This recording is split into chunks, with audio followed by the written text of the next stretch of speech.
No, I did not listen to any Drake before this video. My allergies are killing me. I'm not crying, I promise. But today in this video, I want to go over my top 5 favorite starships in Star Wars.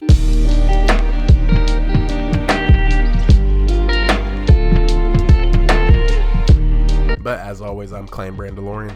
Let's get into this video. So at the 5 spot, I do have the Lambda-class shuttle. A very nice, slick, and sleek ship. And every time Vader is in one, it's always intimidating. And especially in the Kenobi show, I love how he says, "Get my ship ready." And when he departs to fight Kenobi, he shows up in a Lambda-class shuttle. And just seeing it come out of the clouds, very menacing. And of course, in Return of the Jedi, I do love seeing it on the landing pad on Endor. It's just a nice touch and it's very original. And the Lambda shuttle does make a great Lego in the collection. And coming in at number 4, we do have the Mandalorian's N1 starfighter. I think this is a great callback, especially with them in the Book of Boba Fett giving Din Djarin this ship. It definitely takes you back to a Phantom Menace and seeing young Anakin Skywalker and a lot of the Naboo pilots flying the N1 starships. And it's just a great episode where they show Din Djarin, Pelimoto, and their BD droid just working on the shuttle itself. And especially as a prequel fan, you know, you love seeing ships from that time. Although the Razor Crest is much missed, I think this suits Din Djarin and his character very well, especially with the small cockpit and the droid port, which now Grogu sits in that. Plus, it's very fast, and we get to see that in The Mandalorian. And if it wasn't for the place of 3, 2, and 1, I would have it much higher on the list. But getting into number 3, I do have Poe Dameron's Black One. This is Poe Dameron's X-Wing from the sequel trilogy, and I love how it's a new effect on an X-Wing. You know, we see Luke's where it's all white, slightly grayish with a little tint of red. We finally get to see an X-Wing of a different color going all black with specks of orange. And I'm a huge fan of the color orange, so I do love the little touch it has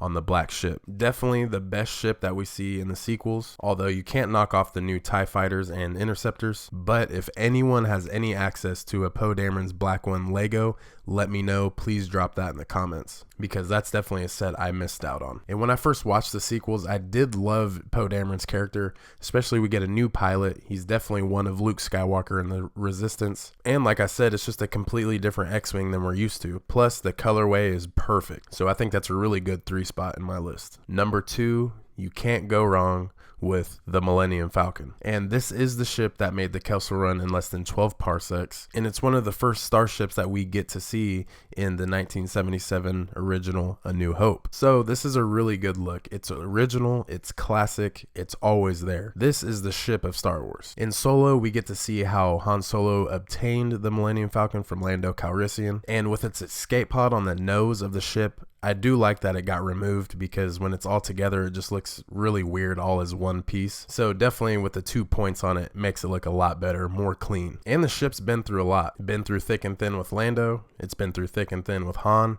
and then now Rey obtains the ship. But the ship can always be in good condition as long as Chewie's a part of it. So hopefully in the Rey movie, we get to see the Millennium Falcon more. Maybe in the Heir to the Empire movie, we get to see Han Solo, Chewbacca in the Millennium Falcon, so maybe we get to see it again. And coming in at number 1 on my list, I have the Slave One, also known as the Fire Spray Starship in Disney's terms. And of course, starting out, Jango Fett did steal this from a prison moon on a mission. Seeing it for the first time in Empire Strikes Back, it's really cool to see it follow the Millennium Falcon going to Bespin. And of course, with the mysterious aspect of Boba Fett himself, his ship is very quiet as well. Not knowing much about the character, not knowing much about his unique ship, this is a really cool ship. Plus it looks cool, and it looks different from your normal starfighter in Star Wars. It's really unique by how it lands on its back. It doesn't really have landing gear. It's able to lay flat. And of course, the best sound in Star Wars comes from this ship itself.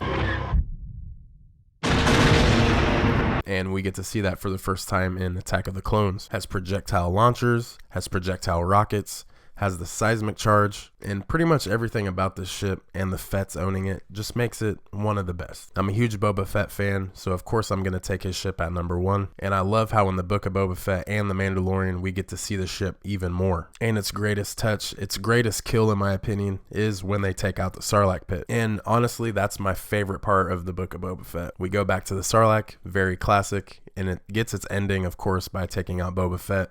So Boba goes back to destroy it ultimately. But some honorable mentions, especially at the end of the list, I do love the Ghost. It's a really good ship. I love how they brought it into live action. And of course in Rebels, it's the home of the Rebels crew. And it makes a good Lego as well. I'm going to have to pick that up when I can. Also on top of the Ghost, I do have Darth Maul's Scimitar. Really good ship. It's a good Star Courier and it's heavily modified by Darth Maul, and it's one of my favorite ships as well. And let me know some of your favorite ships down in the comments. If this is your first time on the channel or you've been around a little bit, go ahead and subscribe if you haven't already. Free way to let me know that you like the content. But as always, thanks for watching, guys. May the Force be with you.